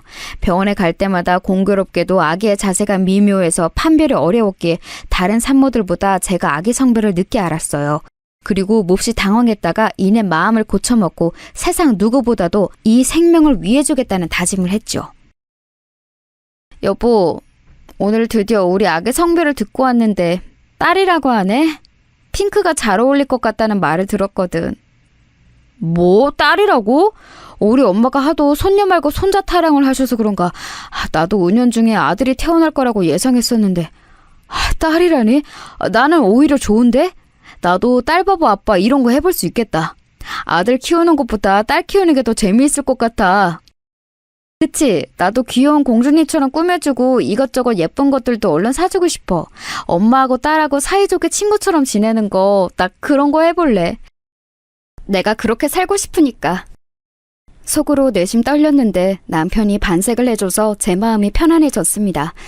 저는 그때부터 딸이 태어나면 같이 해보고 싶은 것들을 머릿속에 그리며 행복한 상상의 나래를 펼쳐갔죠. 결혼하고 나서 아이가 생긴 게 아니라 아이가 생겼기 때문에 결혼을 해서 그런지 남편은 그동안 약간 태어날 이세에 대해 덤덤하게 굴어왔지만 성별이 밝혀지고 나자 그때부터 뭔가 구체적으로 현실성이 느껴진 모양이었어요. 갑자기 금전 계획을 새로 짜기 시작하더니 딸이 태어나고 나면 들어갈 금액 같은 것들을 혼자 막 정리하더라고요. 그러면서 회사에서 추가 수당이 떨어지는 업무들도 전혀 마다하지 않고 해내기 시작했고요. 그 모습을 보면서 기분이 고무되었어요. 너무 좋더라고요. 이제야 뭔가 제대로 돌아가는 느낌이었다고나 할까요? 친정 엄마께서 건강이 몹시 안 좋으신 상태였기 때문에 제 바람이 또 있다면 무사히 건강한 아기를 낳아서 친정 엄마께서 돌아가시기 전에 손녀의 모습을 보여드리는 거였습니다. 열심히 태교를 하겠다고 마음을 다지고 있을 때 저와는 다른 마음을 가진 분도 계셨어요. 시어머니께서는 제가 기어이 딸을 낳는다며 무척 마음에 안 들어 하셨습니다. 우리 명석한 아들을 꼬여내서 나 몰래 내 눈을 피해서 사귀어온 것도 모자라 덜컥 임신을 하더니 그걸 빌미로 결혼을 해서는 기껏 낳는다는 게 딸이야? 우라지. 하나부터 열까지 이렇게 마음에 안 들라고 작정을 해도 이것처럼은 못하겠다. 너는 어째 모든 게 이렇게 밉상이니? 오빠는 제가 딸을 임신해서 너무 좋다고 하던데요. 어머님께서도 생각을 달리 해주셨으면 좋겠어요. 어쨌거나 어머님의 친손녀잖아요. 그래서 내가 더 열이 받는 거야. 우리 명석이는 왜 그렇게 착해 빠졌을까? 근데 이제 와서 하는 말이지만 너 뱃속에 든 그 아이 우리 집안 핏줄은 맞기나 한 거니? 어머님, 그 말씀은 제가 다른 남자라도 만났었다는 건가요? 너무 모욕적이네요. 그 말씀 취소해 주세요. 아니, 그냥 해본 말 가지고 애가 왜 이렇게 발끈하고 난리야? 이러니까 더더욱 수상한데? 정상적이지 않은 부모 밑에서 자란 애가 뭘 보고 컸겠어? 그러니까 바람 피울 확률도 남들보다 더 높은 거지. 그럼 아기 낳고 나서 유전자 검사 해보면 되겠네요. 그런데 저는 이게 너무 모욕적으로 느껴져서 그때 가서 유전자 검사를 하고 나면 어머님의 사과 한마디로는 도저히 마음이 안 풀리고 해결이 안 될 것 같습니다. 이건 알아두셨으면 해요. 제가 가장 싫어하고 혐오하는 게 바로 바람이에요. 그러니 오해를 사는 것만으로도 충분히 모욕적입니다. 네가 그렇게까지 말을 한다면야. 아니, 내가 굳이 유전자 검사까지 해보자는 건 아니고 그냥 의심 한번 해볼만 하다는 얘기였어. 너는 너무 비약을 잘하는구나. 바람 피울 확률이 높다느니 그런 말씀까지 다 하시고 나서 저에게 그러셔봤자 별로 설득력이 없었습니다. 비록 첫 단추는 잘못 끼워진 듯한 관계였다지만 저는 시어머니와 어쨌든 잘 지내보고 싶었는데 너무 속이 상하더라고요. 그래서 남편에게 이런 걸 다 말했어요. 그랬더니 남편이 득달같이 시어머니께 뭐라고 한마디 드린 모양이었습니다. 너 우리 아들한테 내 얼굴 뭐 어떻게 했길래 우리 명석이 입에서 상관 말고 사세요 라는 얘기가 나오니? 어떻게 내가 상관을 안 하고 살아?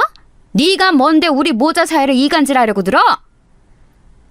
저는 그냥 어머님과 있었던 일을 있는 그대로 오빠에게 말한 것뿐이에요. 이간질이라고 칭하시겠다면 저는 드릴 말씀 없습니다. 저는 되도록 초연하게 대꾸했고 시어머니께서는 저에게 일을 가셨죠.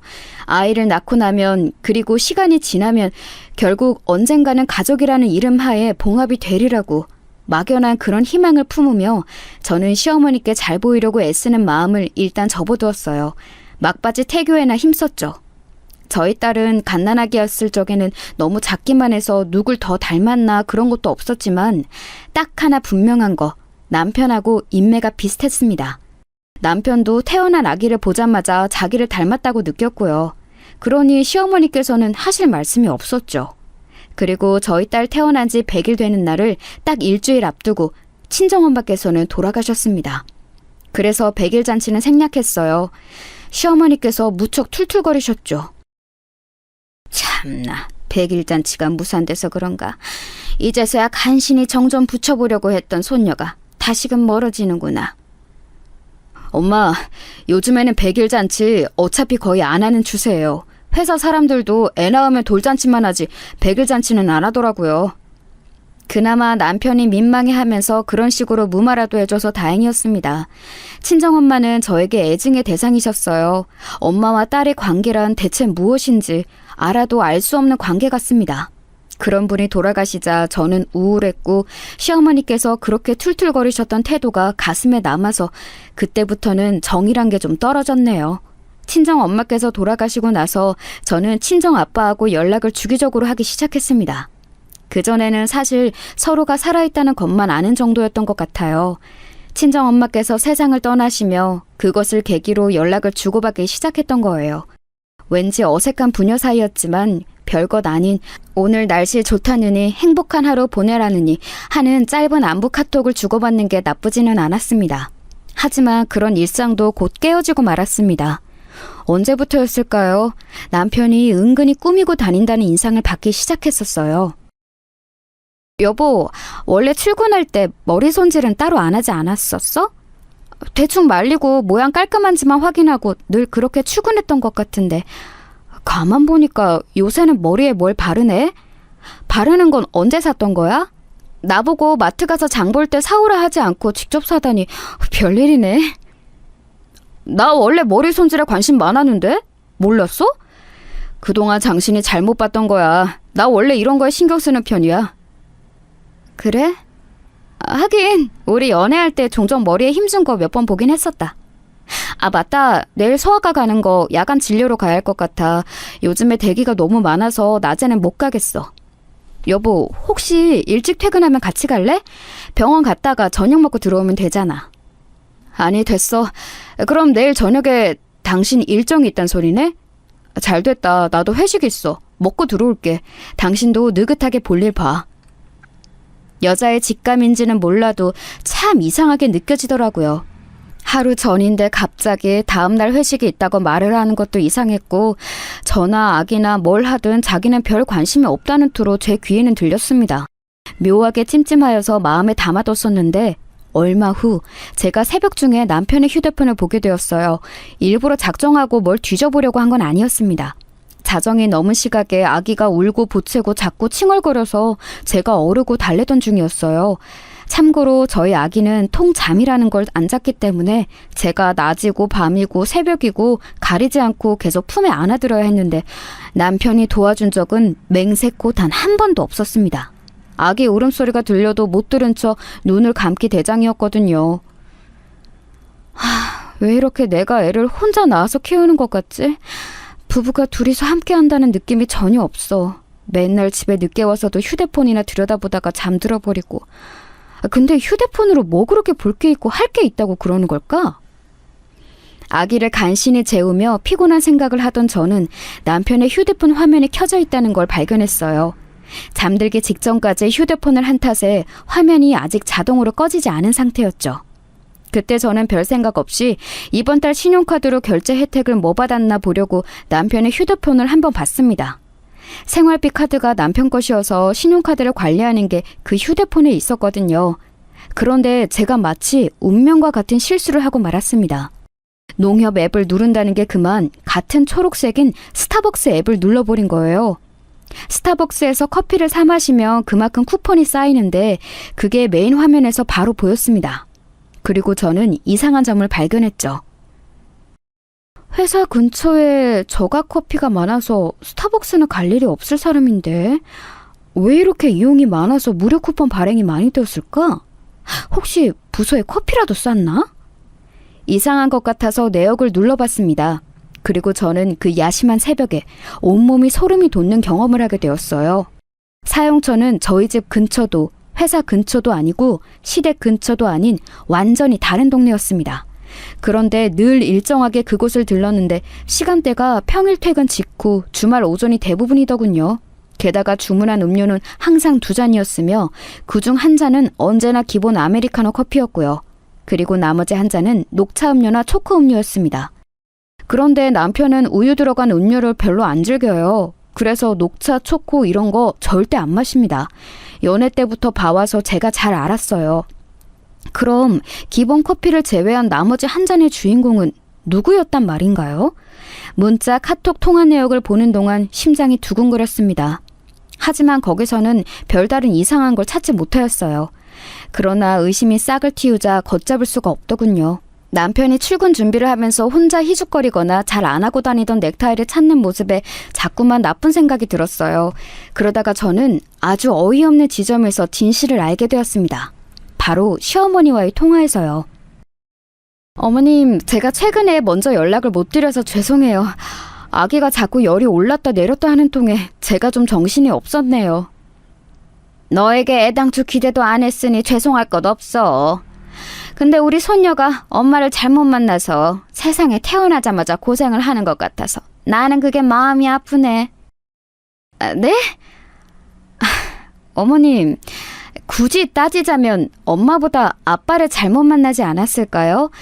육아의 유자도 모르고 일절 가사 노동에는 참여조차 안 하려고 들고 회피만 하는 아빠를 만났으니 저희 아기가 참 가엾습니다.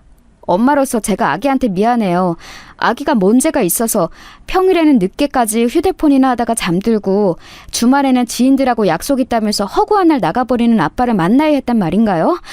제가 너무 미안해서 미칠 것 같아요. 뭐야?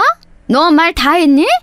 우리 귀한 아들이 밖에 나가서 힘들게 사회생활하며 돈 버는 동안 집에서 탱자탱자 노는 주제에 뭐가 어쩌고 저쩌? 내가 이러니까 우리 명석이가 다른 여자 만난다고 하길래 나무라기는커녕 쌍수 들고 환영한 거야. 방금 뭐라고 말씀하신 거예요? 다른 여자요? 제 귀를 의심했습니다. 남편에게 다른 여자라니요. 저는 그런 식으로 남편이 바람이 났다는 것을 확실하게 알게 되었던 거예요. 황당했고 비참했습니다. 심장이 철렁 내려앉다 못해서 사라지는 줄로만 알았어요. 말실수를 홧김에 하신 것이었는지 시어머니께서는 얼른 전화를 끊어버리셨습니다. 제가 바로 다시 거니까 금세 통화 중이시더군요. 곧장 통화 중이시라니 답은 하나밖에 없었습니다. 남편에게 상황 전달을 하시려고 시어머니께서 그러시고 계신 중인 게 분명했죠. 너무 화가 났어요. 인간적인 배신감이 들었고 곤히 자고 있는 아기 얼굴을 그 와중에 딱 보는데 그냥 미안하다는 생각이 들었습니다. 그날 저녁 저는 밥상도 차리지 않은 채로 남편의 퇴근을 기다렸어요. 저는 그동안 직장 안 다니고 집에서 아이 보고 집안일 하는 사람이라고 하여 남편의 밥상을 꼬박꼬박 차렸습니다. 제 의무이고 책임인 것 마냥 그렇게 했어요. 감기 몸살이 와서 아파 죽을 것 같아도 남편의 밥만은 차려줬네요. 그걸 안 하고 소파에 앉아있으니까 어찌나 홀가분하고도 서글프던지요. 남편은 집에 오자마자 부엌 쪽을 힐끗하면서 텅 빈 식탁부터 확인하고는 그 다음에 저에게 다가와서 거실바닥에 무릎을 꿇었습니다. 미안해. 화 많이 났지? 일단 내가 사과할게. 그런데 오해가 있다는 걸 알아뒀으면 좋겠어. 오해? 무슨 오해? 어떤 오해? 어머님 입으로 다른 여자의 존재가 있다는 걸 들었는데 오해로 무마할 수 있다고 생각해? 당신은 양심이라는 게 있기나 해? 어떻게 어린 딸아이를 두고서 태연히 바람을 피울 수가 있어? 오해라고 했잖아. 그 여자 내가 지금 불순한 의도로 만나고 있는 상대 아니야. 예전에 잠깐 만났다가 헤어졌었는데 예정이라고 해야 하는지 뭔가 애틋함이 있어서 서로 말벗도 해주고 인생 상담도 해주고 있을 뿐이야. 말벗? 인생 상담? 여보! 당신이 결혼하고 나서 나한테 어디 단 한 번이라도 진심 어린 대화를 청해본 적 있었어? 내가 주말에 어디 같이 놀러 가자고 해도 어린아기 있어서 안 된다는 황당한 핑계를 대면서 나를 두고 혼자 놀러 나간 사람이 바로 당신이야. 그런데 다른 여자한테는 그런 관심과 정성을 쏟는다고? 이게 바람이 아니면 뭐야? 그 여자는 대체 어디서 뭘 하는 사람인데? 애 딸린 유부남하고 놀다니 그 여자도 정말 제정신은 아니네. 그런 식으로 말하지 마. 제정신이 아닌 건 당신이겠지. 본인이 훨씬 조건 키우는 결혼을 했으면 적어도 자기 시어머니한테는 비굴하게 몸을 낮춰서라도 잘 해드려야 맞는 건데 당신은 그러질 못했잖아. 우리 엄마가 당신을 못마땅게 하시니까 손녀 사랑도 적으실 수밖에 없는 거야. 그러니까 전부 다 당신 때문인 거지. 웬 헛소리야? 바람날고 정당화하고 싶어서 지금 가전수 다 쓰는 거야? 어머님 앞에서 내 편 들어줬을 땐 언제고 그래놓고 왜 이제 와서 전부 내 잘못이래? 당신 정말 비겁하다. 잘못했다고 죽을 죄 지었다고 그러면 될 일이지 쓸데없는 말을 왜 얹어? 너무 어이가 없고 화가 나서 숨이 잘 안 쉬어졌을 정도예요. 그때 저는 느꼈죠. 제가 몸이고 정신이고 이미 많이 나약해져 있었다는 사실을요. 서럽게 울음을 삼키는 제 앞에서 남편은 한숨을 쉬었습니다. 그러더니 한참 후에 정리하겠다고 간단히 말한 게 다였어요. 결혼 전에는 배우자가 바람을 피운다면 무조건 뒤도 안 돌아보고 땡이라고 생각했었는데 막상 아이가 있는 상황에서 이렇게 되다 보니 한 번쯤은 제가 눈을 감아주는 게 맞다는 생각이 들더군요. 속으로 갈등 많이 했었네요. 제가 이혼 가정에서 자라서 그런지 이혼이란 두 글자를 떠올리기만 해도 지긋지긋했습니다. 어렸을 적에 친정 아빠가 바람을 피우셨어요. 그리고 친정 엄마는 이걸 결코 용납도 용서도 하지 않으셨죠. 중간에 어떤 과정이 더 있었는지는 모르겠으나 두 분은 끝내 서로에게 저주를 쏟아내며 이혼을 하셨습니다. 저는 자연스레 친정 엄마와 살게 되었고요. 그 생활이 정말 힘들었습니다. 친정 엄마는 날이 갈수록 저에게 집착을 하셨고 많은 강요 또한 하셨습니다. 지금 생각하면 친정 엄마께서는 조울증 같은 건 앓으셨던 것 같아요. 외할머니께서는 조금은 갑작스레 돌아가셨을 때 친정 아빠께서 장례식장에 오셨어요. 그리고 친정 엄마는 거의 발작을 하셨었죠. 누구야? 대체 누가 저 인간한테 연락했어? 내가 앞으로 2번 다시 우리 모녀 앞에 나타나지 말라고 분명히 말했었는데 당신이 무시하고 감히 우리 앞에 나타나? 진정해. 내가 지금 당장 사라질 테니까 제발 진정해. 그러다가 순 넘어가겠어. 친정아빠는 당혹스러워하시면서 거의 쫓겨나듯 자리를 뜨셨는데 그때 눈이 마주치자 저는 얼른 고개를 돌려버렸습니다. 제 쪽에서 먼저 피한 것이었죠. 모르겠어요. 그때는 그래야 할 것 같았어요. 친정 엄마와 살면서 하도 친정아빠 욕을 귀따갑게 들어온 것의 결과였을지도요. 그 이후로 친정아빠를 다시 뵙는 일은 없었다가 세월이 흘러서 다시 뵙게 된 건 친정엄마의 장례식장이었네요. 그때서야 이것저것 여쭤보면서 근황을 제대로 알 수 있었죠. 친정아빠는 사업을 하고 계셨으며 재혼도 하신 상태였어요. 당연하다면 당연하게 엄청 어색했죠. 하지만 앞으로 연락이나 종종 하면서 지내자는 친정아빠의 제안에 내심 반가웠습니다. 성격상 겉으로 크게 티를 내지는 못했지만 속으로는 좋았어요. 이토록 복잡 미묘한 가족을 둔 저였기에 제가 꾸리는 가정을 그렇지 않기를 바랐습니다. 제가 억지로 버티고 또 버텨오면서 그 바람을 지켜왔는데 남편이 그걸 깨버린 것이었어요. 상간녀를 정리하겠다고 했으니 어쨌든 저만 눌러 참으면 될 일일지도 모른다고 생각했습니다. 속이 문드러져도 저만 희생해서 가정을 지켜낼 수만 있다면 그것으로 저는 괜찮다고 스스로를 다독였어요. 지금 생각하니까 정말 초라했네요. 하지만 남편은 끝끝내 저를 배신하였습니다. 서류 가방에 여자 립스틱이 들어있더군요. 제 것이 아니었어요. 저는 남편이 귀가했을 때 면전에 그 립스틱을 집어 던졌어요. 공교롭게도 그 옆에는 시어머니께서 함께 계셨죠. 손에 들고 계신 걸로 보아서 간만에 반찬을 가져다 주시려던 참에 남편과 같이 들어오신 모양이었습니다. 너 이게 뭐하는 짓이야? 우리 아들 잘생긴 얼굴에 흠이라도 나면 어쩌려고 물건을 마구 집어던져? 면도도 서툴러서 걸핏하면 턱에 상처내는 사람인데 가벼운 립스틱 맞는 게 대수일까요? 어머님, 왜 자식을 저렇게 키우셨어요? 면도 하나 제대로 못하는 팔푼이로 어린 자식이 있는데 바람을 피우는 짐승으로 저렇게 키워놓으시니까 보람이 있으신가요? 어떠세요? 말하는 꼬라지 좀 봐라. 너 완전히 마탱이가 같구나. 오냐, 내가 이참에 아주 며느리 자리 갈아치우련다. 그 아가씨 우리 아들이 너하고 결혼하기 전부터 만났다 그러고 직장도 대기업이고 양친 멀쩡히 계시고 무엇보다 관상이 떡두꺼비 같은 아들 낳을 관상이야. 너랑은 상대도 안 돼. 명서가 너 당장 이것하고 갈라서 이혼해버려. 시어머니께서 너무 흥분하신 나머지 침을 튀기며 외치시다가 현기증에 휘청거리셨어요. 남편은 얼른 자기 엄마 부축하면서 그만 좀 하시라고 진정 좀 하시라고 그러더라군요. 그 모습에 지난 과정이 눈에 훤히 그려졌습니다. 제가 임신했다고 했을 때 남편이 보였던 반응 속에는 그 상간녀가 들어있었던 거죠. 저하고 양다리를 걸쳤는데 제가 임신을 하는 바람에 그쪽하고는 헤어졌던 것이고 그래서 심란했던 남편은 아기의 성별이 나왔을 때부터 생각을 고쳐먹고 결혼생활 잘했다가 아기가 태어난 이후에 그 상간녀와 다시 만나게 되면서 그때부터 나락으로 갔던 거예요. 기행을 말리기는커녕 부채질을 한 정신나간 시어머니께서 계시는 한 그게 가능했을 테지요. 저는 세상에서 가장 우스운 사람이 된 것 같은 느낌이 들어서 뜨거운 눈물을 흘렸습니다. 시어머니를 믿었기 때문에 남편을 사랑했기 때문에 그래서 운 게 아니었어요. 그냥 제 자신이 너무 바보 같은 게 견딜 수 없어서 눈물이 나왔고 곤히 자고 있는 아이 생각에 울었던 것이죠.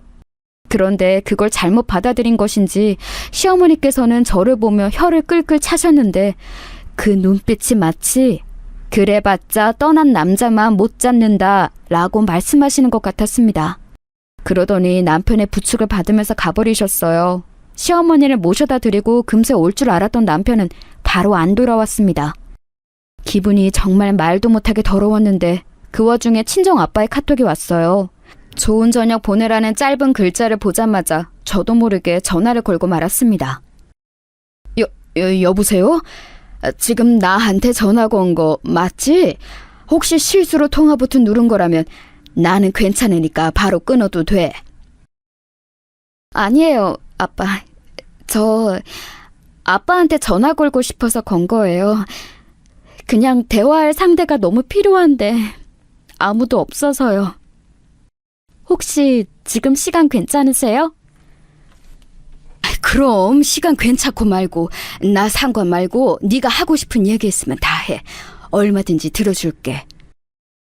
굉장히 다급하게 말씀하셨는데 제가 마음을 바꾸고 전화를 끊어버리기라도 할까 봐서 서두르시는 느낌이었어요. 모처럼 성사된 저와의 통화를 흘려버리고 싶지 않으셨나 봐요. 그런 게 느껴지자 저는 눈시울이 뜨거워지고 말았습니다.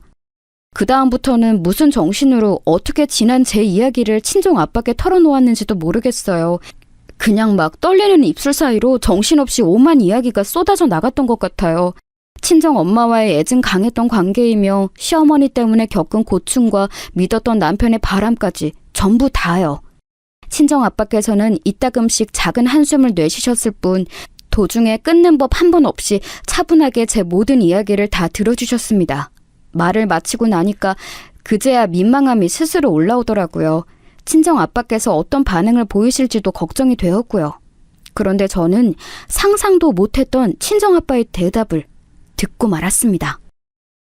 인간은 신의 뜻을 헤아릴 수 없다더니 그게 맞는 것 같다.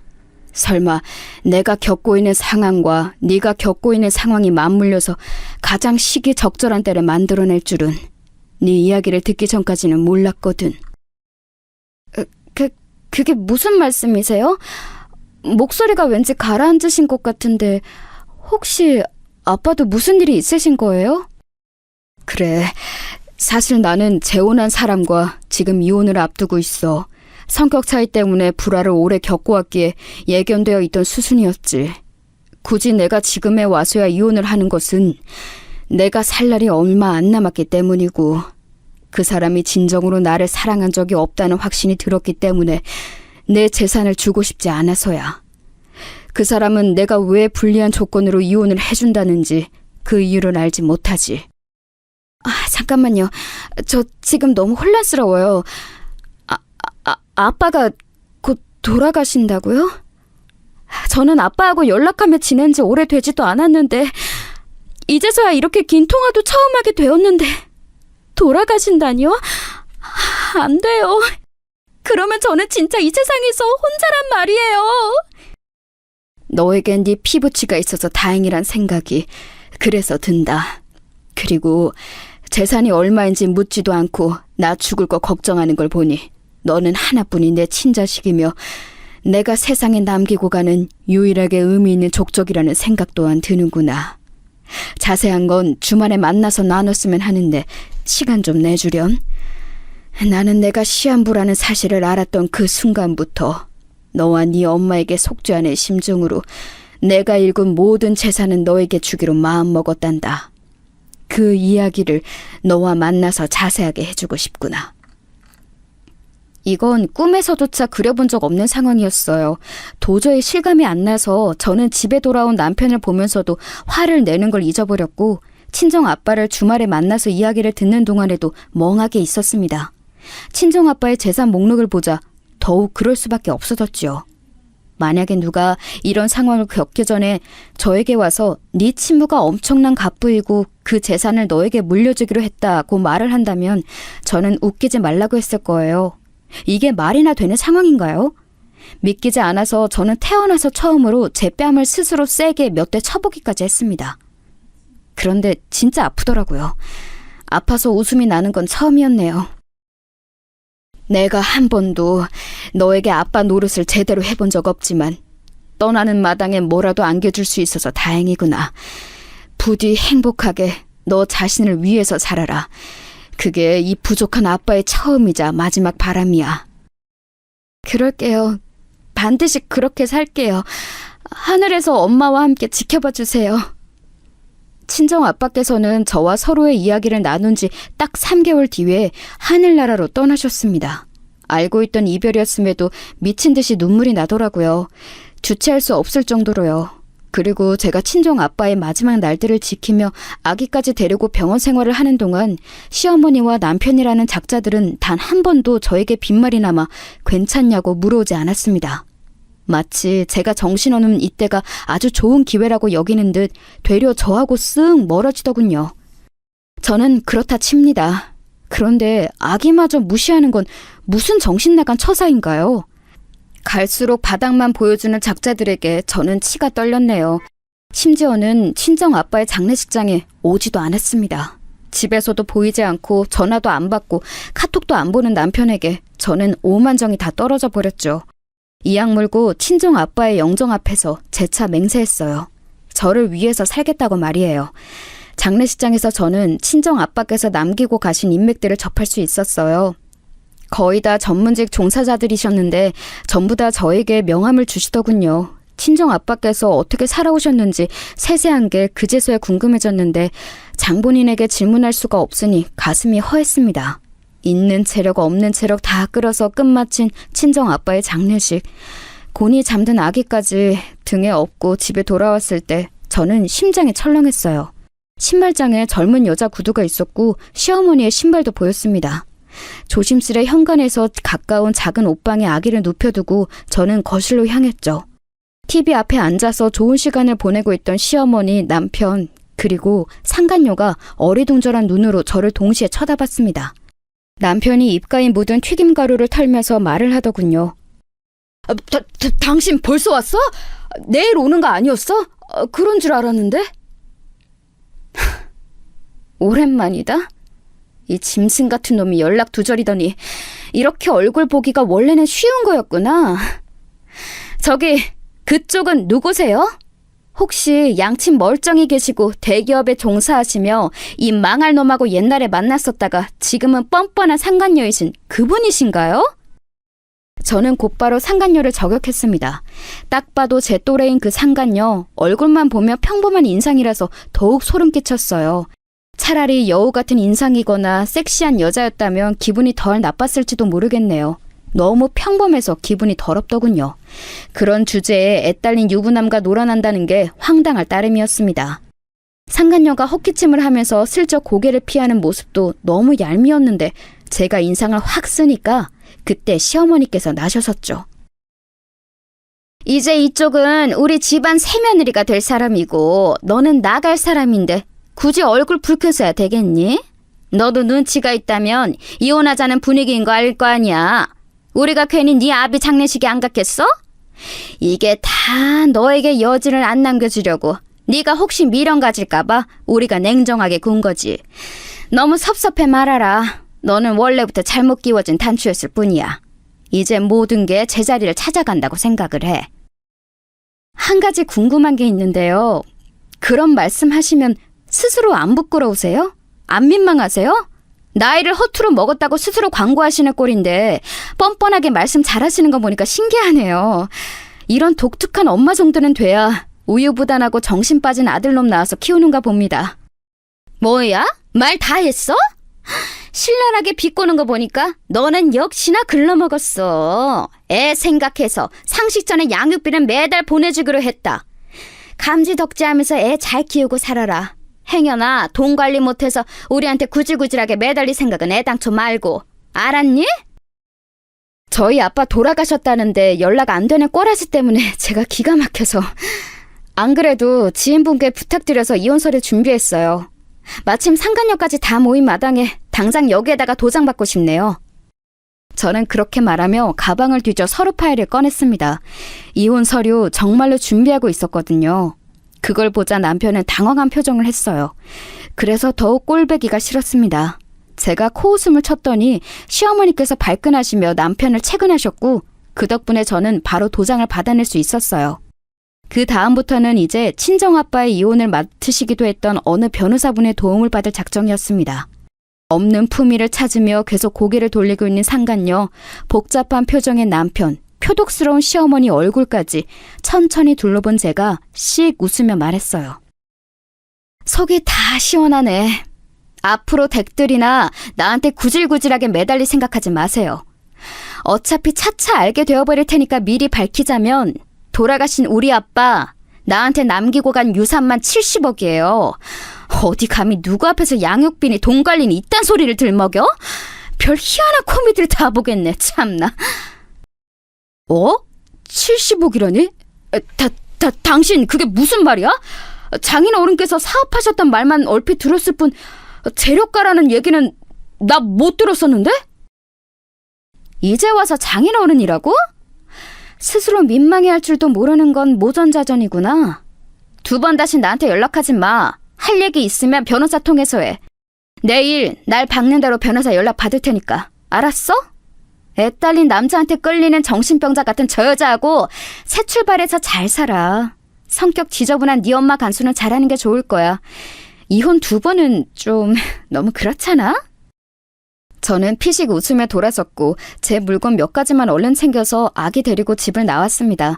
저를 잡으려고 따라 나오려던 남편을 잡아챈 상간녀, 그런 상간녀를 나무라는 시어머니, 이게 다 시어머니 때문이라며 탓을 돌리는 남편까지. 마지막에 본 광경은 그야말로 오합지졸들이 벌이는 아비규환이었네요. 이튿날 시어머니께서 결국 뒷목 잡고 쓰러지셔서 병원에 실려가셨다는 후문을 들었습니다. 남편이 말한 걸 변호사분께서 저에게 전달해 주신 거였죠. 그러거나 말거나 저는 신경도 안 썼네요. 저와 이혼하기 싫다며 남편은 부르짖었지만 이미 모든 게 끝난 후였으니까요. 소송으로 가봤자 불리한 건 그쪽이었어요. 결국 무탈한 이혼이 마무리되었습니다. 그 상간녀하고는 개싸움 나서 금방 헤어졌더군요. 저에게 사과하고 싶다며 아기가 너무 보고 싶다며 못난 모자가 돌아가면서 난리를 쳐댔으나 저는 만나주지 않았죠. 떠나간 버스는 후진해서 돌아오지 않는다는 거 그들은 제대로 깨우쳤을 거예요. 저는 그 이후로 돈 관리라는 거 철저히 해서 승승장구했고요. 서로밖에 없는 것 같던 그 2사람은 서로에게 끝내 원망의 화살을 돌린 것인지 얼굴도 안 보고 사는 것 같더라고요. 이래서 인생사 세웅지마를 하는 건가 봅니다.